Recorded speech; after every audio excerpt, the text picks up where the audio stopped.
1894 déjà, le philologue français Hyacinthe de Charancey s'étonne de retrouver en Amérique des mythes connus en Eurasie. Il remarque que les Algonquiens d'Amérique du Nord expliquent la naissance du monde de la même façon que les Mansis de Sibérie. Les deux peuples, pourtant séparés par des milliers de kilomètres, racontent qu'aux origines, la Terre n'était recouverte que d'un large océan, et qu'un jour, à la demande d'une divinité, un animal plonge jusqu'à atteindre le fond, dont il parvient à ramener à la surface une petite quantité de vase.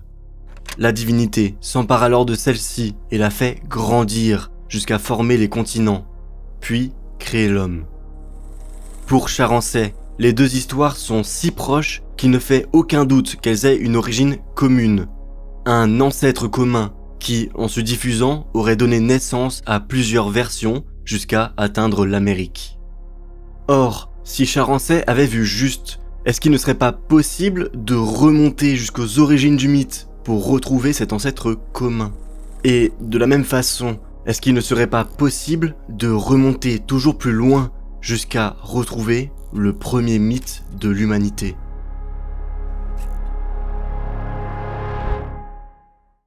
Tout ça c'est bien beau, on fait de grandes promesses, mais on ne sait même pas si l'intuition de Charancey était correcte. On remarque bien des similitudes troublantes entre tout un tas de mythes autour de la planète.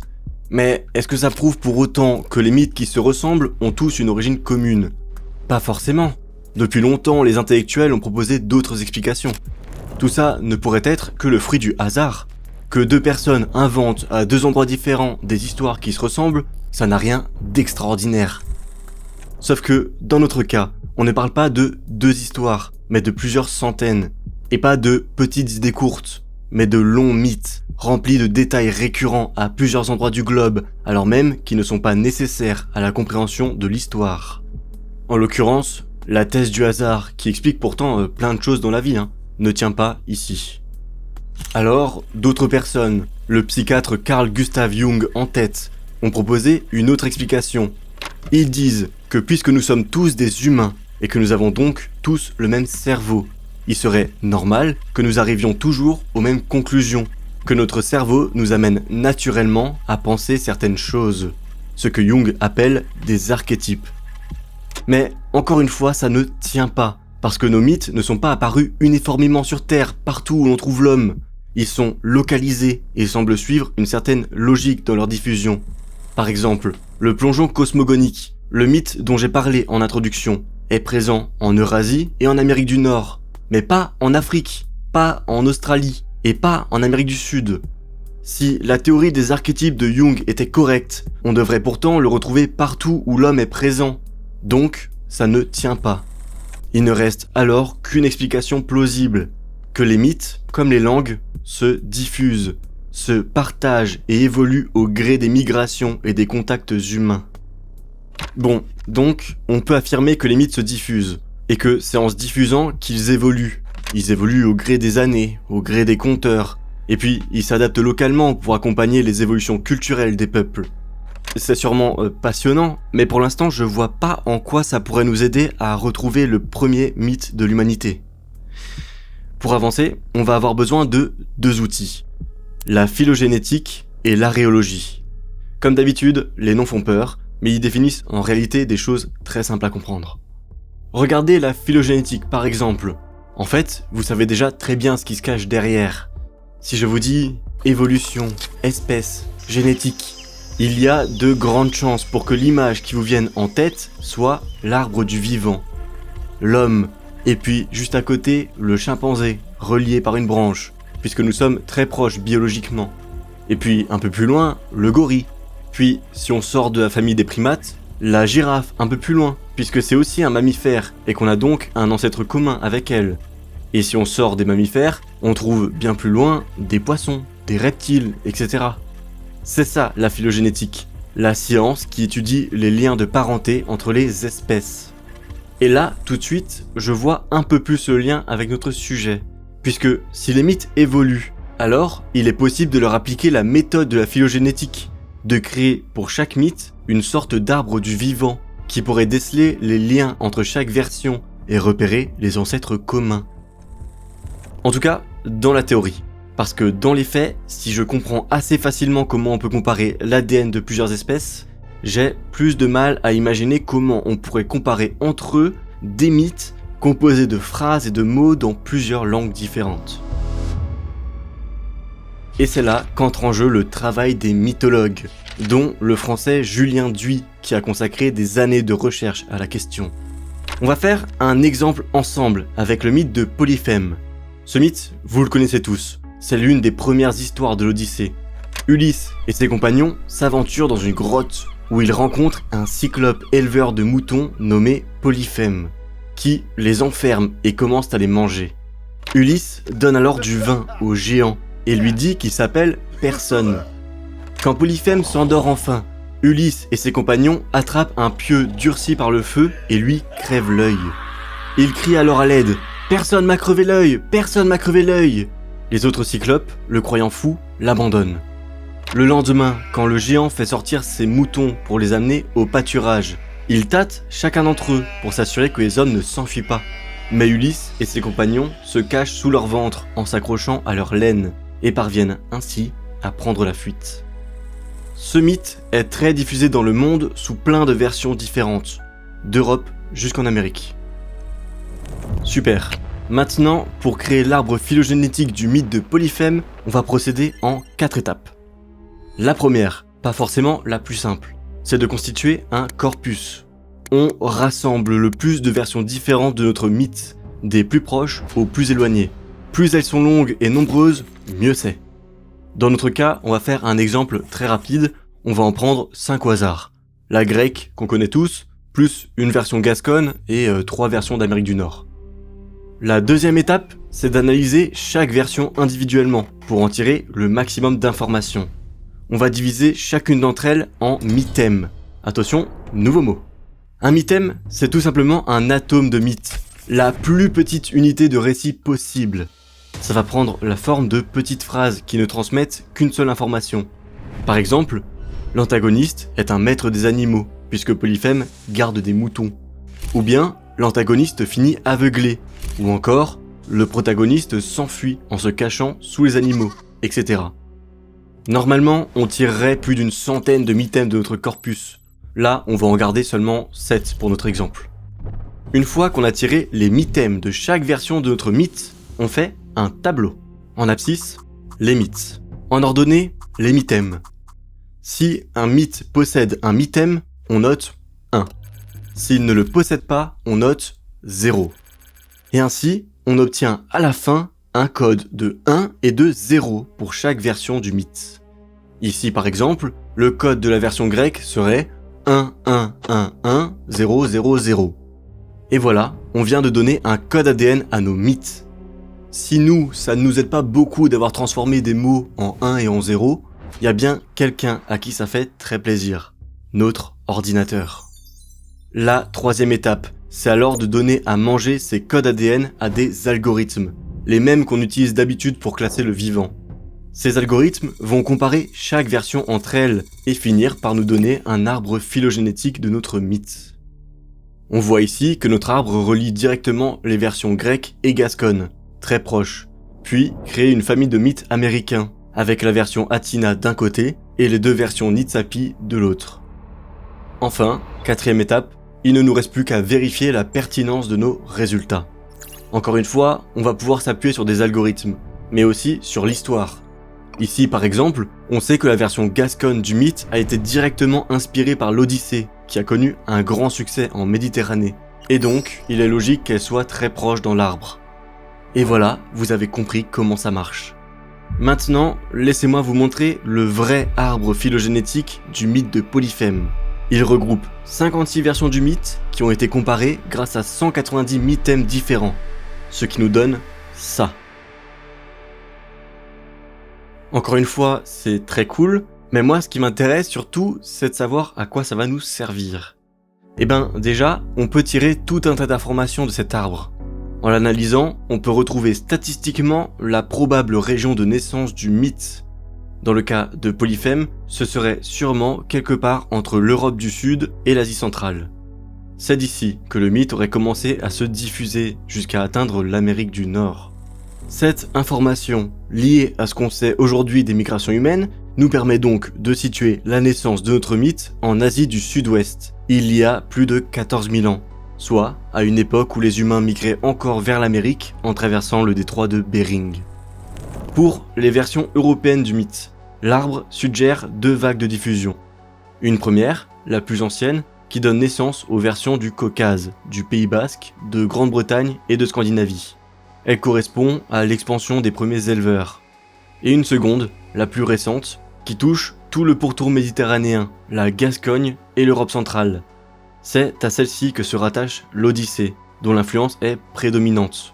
On peut donc la dater aux alentours du 8e siècle avant notre ère. Mais l'analyse phylogénétique des mythes nous donne aussi une autre information.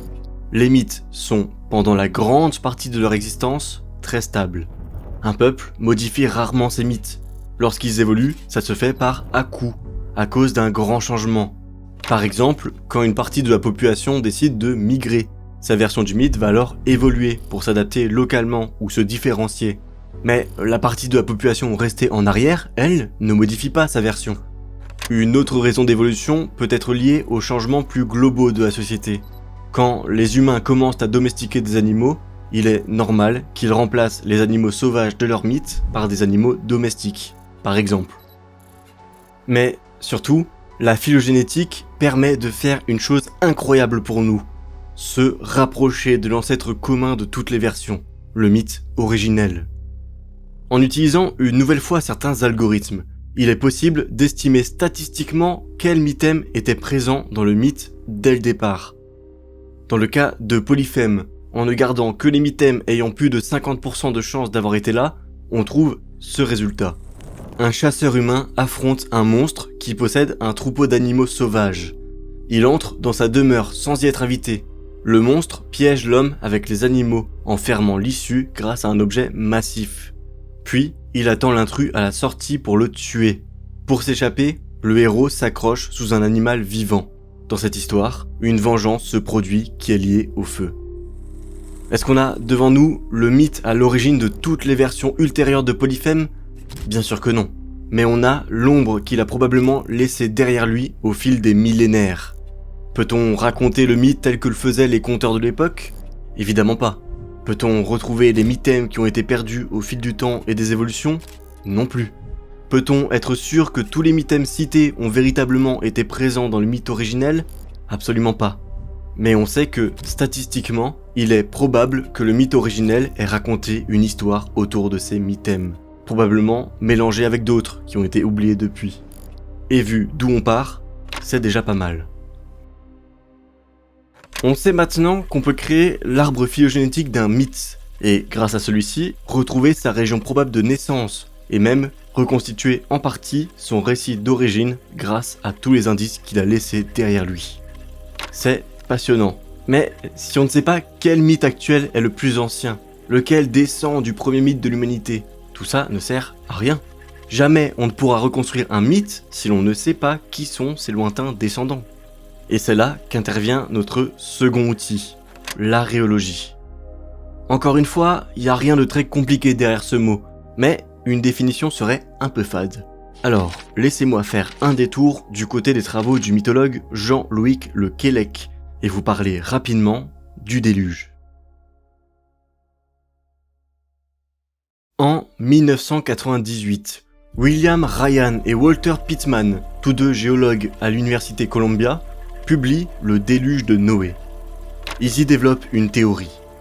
Il y a environ 7000 ans, la fin du dernier âge glaciaire et la montée des eaux qui l'accompagnaient auraient fait céder un barrage naturel à la hauteur du Bosphore, ce qui aurait déversé la Méditerranée dans la mer Noire, inondant des dizaines de milliers de kilomètres carrés.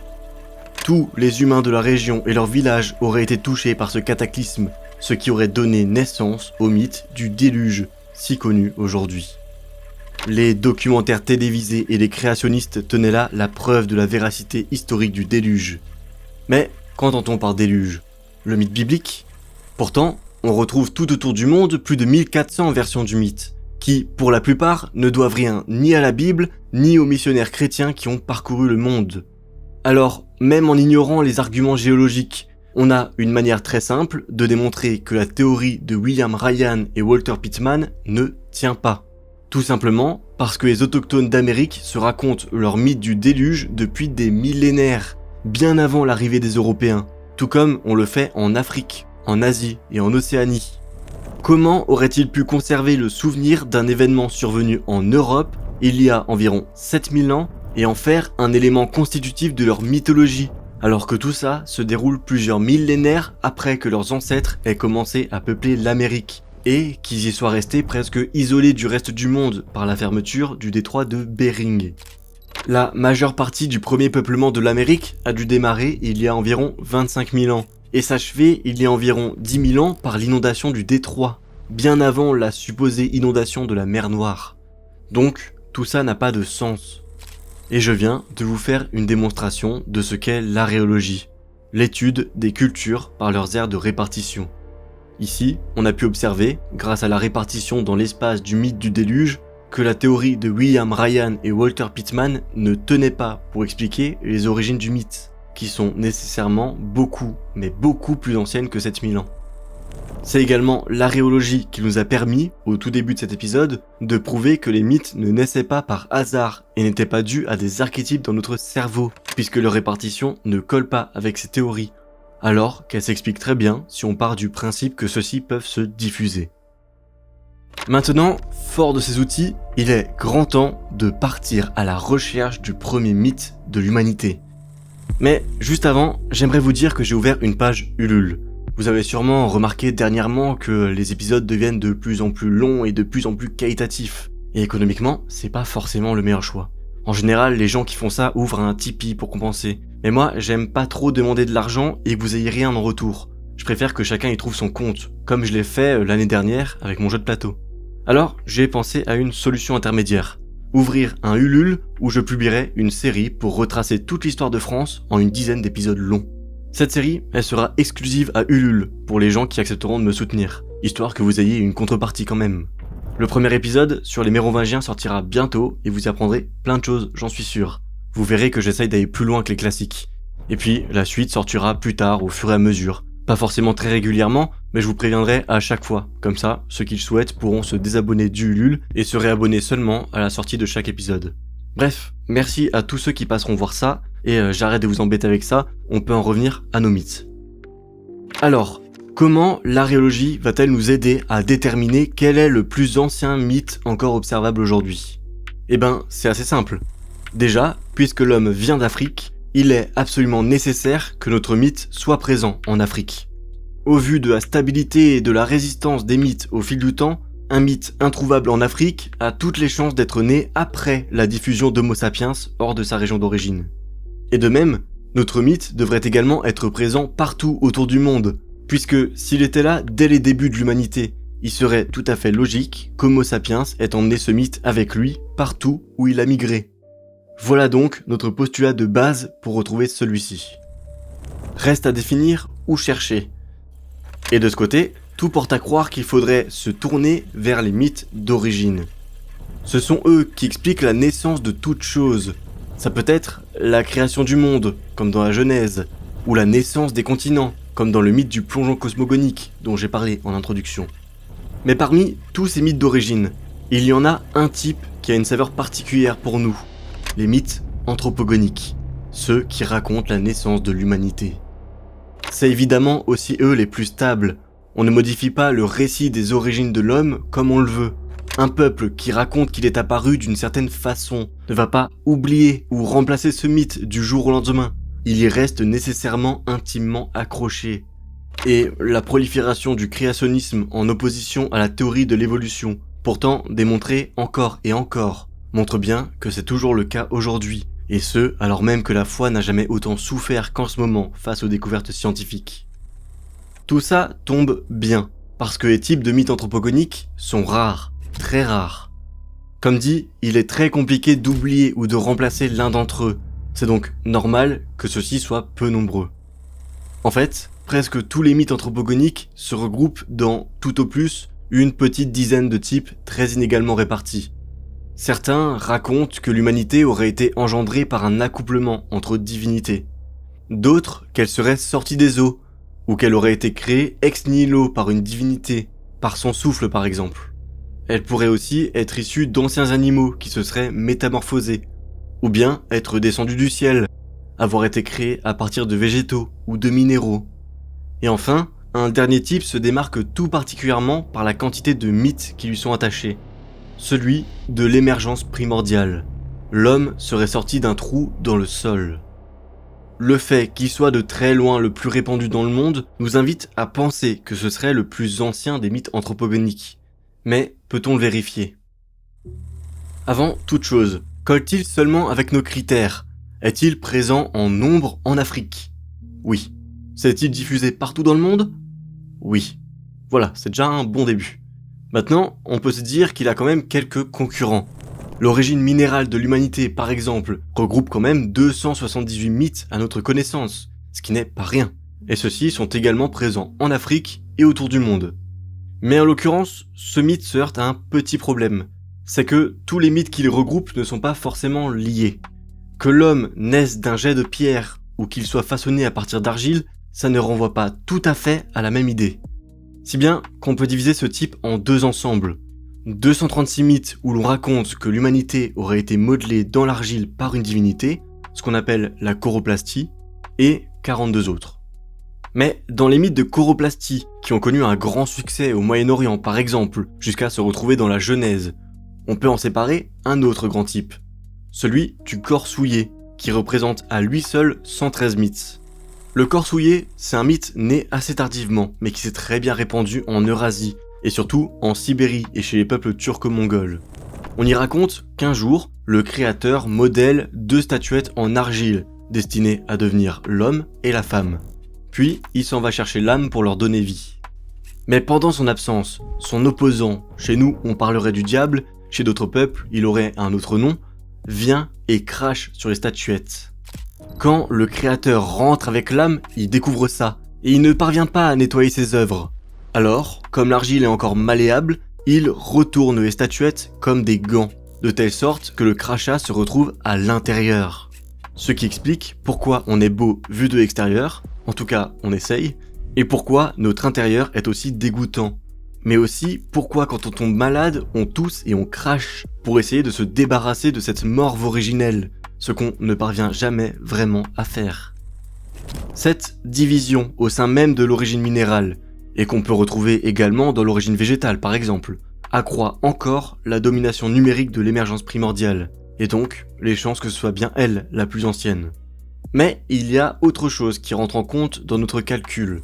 Prenez l'origine céleste. C'est un mythe très répandu, qui explique qu'un jour l'homme serait descendu du ciel. Là aussi, il est présent en Afrique et partout autour du monde. Mais quand on analyse celui-ci, on se rend en fait compte que c'est un miroir de l'émergence primordiale, jusque dans les moindres détails. Dans l'un, les hommes vivaient auparavant sous terre et ne connaissaient ni la mort ni la maladie. Dans l'autre, ils vivaient dans le ciel et ne connaissaient ni la mort ni la maladie. Un jour, ils découvrent par hasard un trou dans le sol ou dans le ciel et goûtent pour la première fois des fruits qu'ils trouvent délicieux. Mais alors que tout le monde essaye de sortir de ce trou, il finit bouché et une partie de l'humanité reste coincée sous terre ou dans le ciel. Or, ceux qui sont parvenus à sortir découvrent, trop tard, que manger les rend mortels. Ce qui explique que lorsqu'on meurt, on retourne sous terre ou dans le ciel, avec ceux qu'on appelle les défunts, mais qui sont en fait les premiers hommes restés immortels. On voit bien, sans aucun doute possible, qu'une histoire est l'inversion de l'autre, et donc, il y en a forcément une plus récente que l'autre. Or, au vu de la répartition des deux mythes, on peut aisément deviner que l'émergence primordiale devrait être née quelque part en Afrique du Sud, alors que l'origine céleste serait née quelque part dans la région des Grands Lacs. C'est d'ailleurs en Afrique de l'Est, au Kenya, qu'on trouve des mythes mélangeant les deux origines. On y affirme que l'humanité descendrait de deux couples primordiaux, l'un sortant du sol, l'autre tombant du ciel. D'autant que l'on remarque que l'origine de l'émergence primordiale la rattache au peuple de langue Khoisan, qui est l'une, si ce n'est la plus ancienne famille de langues humaines. Alors que les mythes de l'origine céleste auraient plutôt connu un grand succès chez les peuples de langue bantoue, plus récentes. Tout porte donc à croire que l'émergence primordiale serait plus ancienne, et que l'origine céleste serait née plus tard, en évolution ou en opposition à celle-ci. Une fois qu'on sait tout ça, on peut encore s'interroger sur un point. Pourquoi observe-t-on des trous dans la répartition du mythe de l'émergence primordiale ? Ce à quoi je vais vous donner 2 réponses simples. D'abord, les déserts. Rien d'étonnant à ce que le mythe ne soit pas présent au Sahara, par exemple.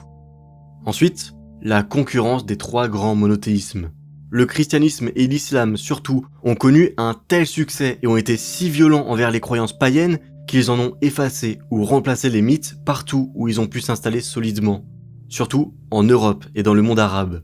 Le christianisme a aussi exercé une grosse influence en Amérique et en Afrique, mais sans parvenir à y effacer complètement les mythes locaux, donnant parfois naissance à des syncrétismes. Mais l'émergence primordiale a aussi été en concurrence avec d'autres mythes, nés plus récemment.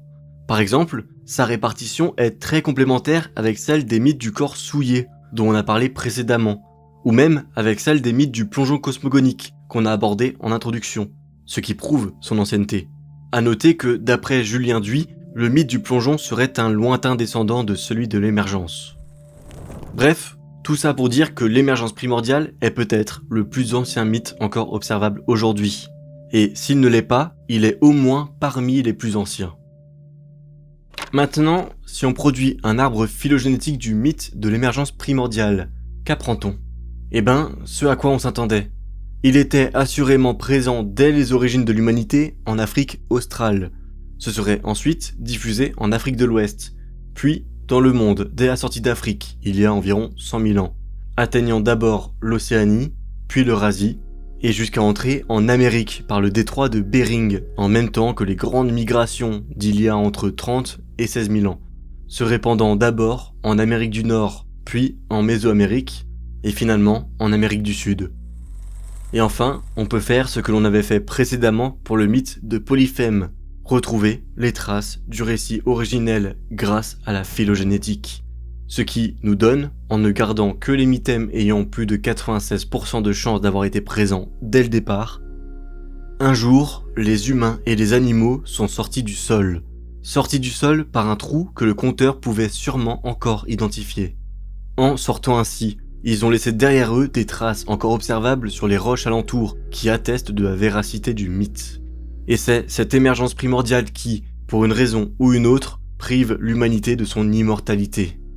Enfin, si on ajoute les mythèmes qui ont plus de 50% de chances d'avoir été présents à l'époque, soit bien moins probable, on pourrait ajouter que le premier humain à s'être extirpé du trou aurait sûrement été une femme, et qu'une partie de l'humanité serait restée coincée dans les entrailles de la Terre, où elle réside sans doute encore, puisqu'elle y a été protégée des origines de la mort.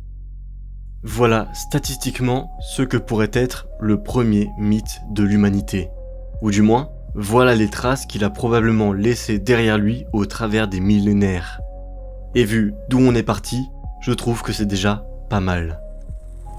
Merci à tous d'avoir suivi cet épisode. Je vous avoue que le sujet m'a passionné et que je me suis gavé de plusieurs heures de lecture et de conférences sur celui-ci.